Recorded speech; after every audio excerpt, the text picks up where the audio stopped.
అందరికీ నమస్కారం. ఈనాటి పత్రికా విలేకరుల సమావేశానికి చేసినటువంటి పాత్రికేయ మిత్రులకు, అదేవిధంగా వైఎస్ఆర్ కాంగ్రెస్ పార్టీ కుటుంబ సభ్యులకు అందరికీ కూడా నమస్కారం తెలియజేసుకుంటూ, ఈరోజు ఆంధ్ర రాష్ట్రంలో 2024లో కూటమి ప్రభుత్వం అధికారంలోకి వచ్చిన నాటి నుండి కూడా నేటి వరకు డైవర్షన్ పాలిటిక్స్ బాగా జరుగుతుంది. ఈ మాట ఎందుకు చెప్తున్నామంటే, ఏదైనా ఒక విపత్కర పరిస్థితి వచ్చినప్పుడు ప్రభుత్వం మీద ప్రజల్లో అసహనం వెల్లుబుకినప్పుడు దాన్ని కప్పిపుచ్చే దానిలో కార్యక్రమంలో భాగంగా ఈ కూటమి ప్రభుత్వం ఏదో ఒక డైవర్షన్లో ఆ జరిగినటువంటి దాన్ని మర్చిపోయేదానికి, ప్రజల్ని దృష్టి మళ్లించే దానిలో కార్యక్రమంలో భాగంగా డైవర్షన్ పాలిటిక్స్ చేస్తుంది. దీనిలో భాగంగా గత 10 రోజుల నుంచి ఈ రాష్ట్రంలో ఒక 3 అంశాలు ప్రజల్లో బాగా చర్చ జరుగుతున్నాయి. ఒకటి, railway Koduru Janasena MLA issue అయితేనేమి, అదేవిధంగా తిరుపతి లడ్డు మీద సుప్రీంకోర్టు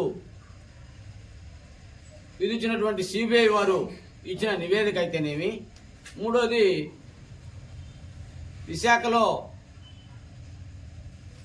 గౌరవ ఐటీ శాఖ మంత్రులు లోకేష్ బాబు గారి తోడేలు అయినటువంటి గీతం సంస్థల అధినేతకు 5,000 కోట్ల భూమిని అప్పనంగా అప్పగించిన దానిపైన ప్రజల్లో తీవ్ర వ్యతిరేకత వెల్లుబుకుతుంది. దీనిని డైవర్ట్ చేసే కార్యక్రమంలో భాగంగా ఈ కూటమి ప్రభుత్వం ఒక ఎత్తుగడ వేసి, ఒక పక్క సిబిఐ నివేదికలో తిరుమల తిరుపతి లడ్డులో ఎటువంటి జంతు అవశేషాలు కానీ కొవ్వు పదార్థాలు కానీ కలవలేదు అని ఒక పక్క నివేదిక ఇస్తూ ఆ నివేదికలో సిబిఐ వారు క్లియర్గా పేర్కొనడం జరిగింది. ఆ ట్యాంకర్లు, వాళ్ళు చెప్తున్నటువంటి ట్యాంకర్లు ఎప్పుడు పరీక్ష చేశారనంటే 2024 జూన్ నెలలో.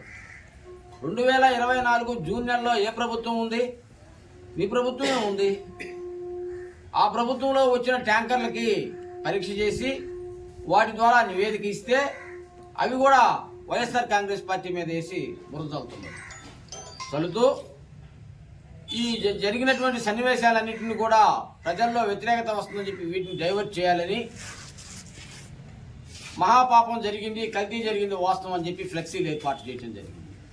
ఈ రాష్ట్రంలో ఎక్కడైనా దమ్ముంటే, చావుంటే, అయ్యా మేము ఈ పార్టీ అధికారంలోకి వచ్చిన తర్వాత ఇదిగో ఈ అభివృద్ధి పనులు చేసాం, ఈ సంక్షేమ కార్యక్రమాలు చేపట్టాం, ఇన్ని మంచి పనులు చేసాం, మా నాయకుడు ఆధ్వర్యంలో ఫ్లెక్సీలు వేసుకోవడం మనం అంతా చూసాం. అట్ట కాకుండా పనికి మాలినతనంగా ఎవరేసారో, ఎక్కడేసారో తెలియకుండా ప్రతిపక్ష నాయకుడి మీద ఇంకా ఈ ప్రభుత్వం వచ్చి 2 సంవత్సరాలు అవుతున్నా ఇంకా జగన్మోహన్ రెడ్డి గారిని మర్చిపోలేక, ఇంకా జగన్మోహన్ రెడ్డి గారిని ప్రజల్లో మంచి ఆదరణ వస్తుంది, దీన్ని ఎట్లా చెడగొడతామా అన్న ఒక ముఖ్య ఉద్దేశంతో విద్వేషాలు రెచ్చగొట్టే కార్యక్రమంలో భాగంగా ఫ్లెక్సీలు ఏర్పాటు చేయడం జరిగింది. ఇది ఒక భాగం అయితే, ఆ ఫ్లెక్సీలు ఏర్పాటు చేసిన తర్వాత వైఎస్ఆర్ కాంగ్రెస్ పార్టీ ఆధ్వర్యంలో మా నాయకుడు జగన్మోహన్ రెడ్డి గారి సూచనల మేరకు తిరుమల తిరుపతి లడ్డులో కొవ్వు పదార్థాలు జరిగాయని చెప్పి హిందువుల మనోభావాలు దెబ్బతీసినటువంటి ఈ కూటమి ప్రభుత్వ నాయకులకి మంచి ఆలోచన కలిగించండి, ఇక మీదట ఇటువంటి కార్యక్రమాలు చేయకుండా మంచి బుద్ధి కల్పించండి స్వామి అని చెప్పి వైఎస్ఆర్ కాంగ్రెస్ పార్టీ శ్రేణులంతా కూడా స్థానికంగా ఉన్నటువంటి వెంకటేశ్వర స్వామి ఆలయాల్లో పూజలు చేయడం జరిగింది. దీనిలో భాగంగా గుంటూరులో మాజీ మంత్రివర్యులు అయితేనేమి, అధికార పార్టీ నాయకులకైతేనేమి ఒకటే తెలియజేస్తున్నాం, ఈ సాంప్రదాయం మంచిది కాదు. ఈ రాష్ట్రంలో ఎప్పుడు కూడా ఇటువంటి సాంప్రదాయాన్ని ఎవరు ప్రోత్సహించలా. ఈరోజు మీరు అధికారంలో ఉన్నారని చెప్పి ఈ విధంగా భౌతిక దాడులకు పాల్పడి ఇళ్ల మీద దౌర్జన్యాలు చేసి మనుషులను అడ్డుకుంటే, రేపు ఇదే సాంప్రదాయం కొనసాగితే లేదా ఈరోజు అంబటి రాంబాబు మీదో మరో నాయకుడి మీదో జరిగిన దాడి చూసినటువంటి మీ కార్యకర్తలు గ్రామ స్థాయిలో నుంచి ఇదే సాంప్రదాయం కొనసాగిస్తే గ్రామాల్లో ఎట్లుంటుందో ఒకసారి ఆలోచించుకోమని చెప్తున్నాం. ఈ విధంగా గ్రామాల్లో అల్లకొల్లాలు సృష్టించి సర్వనాశనం చేసి ఏమి సాధించాలనుకుంటున్నారని చెప్పి ఈ సందర్భంగా కూటమి ప్రభుత్వాన్ని నేను ప్రశ్నిస్తున్నాను.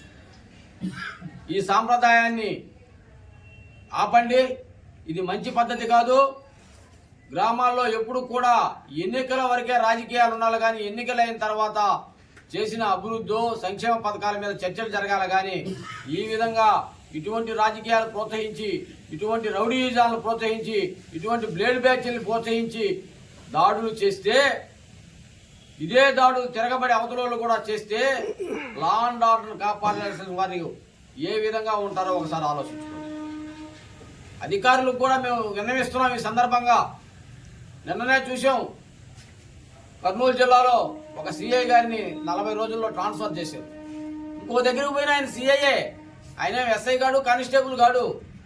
మీరు కూడా మీ ఉద్యోగ బాధ్యతని, మీ ఉద్యోగ ధర్మాన్ని, మీ కర్తవ్యాన్ని మీరు సక్రమంగా నిర్వహించాలని సందర్భంగా మేము కోరుకుంటున్నాం. ఎందుకంటే ప్రతి ఒక్కరికి ఒక సంతానం ఉంటుంది, భార్యాబిడ్డలు ఉంటారు. మనం చేసే పాపాలు వాళ్ళకి తగలకూడదు అని చెప్పి సందర్భంగా నేను తెలియజేస్తున్నాను. ఒక్కసారి ఇంటికి వెళ్ళిన తర్వాత సాయంత్రం భోంచేసి కొనుక్కోబోయేటప్పుడు ఈరోజు మనం ఏం చేసాం, ఎవరికి అన్యాయం చేసాం, ఎవరికి ద్రోహం చేసాం అనేది ఒకసారి పునరాలోచించుకోవాలి.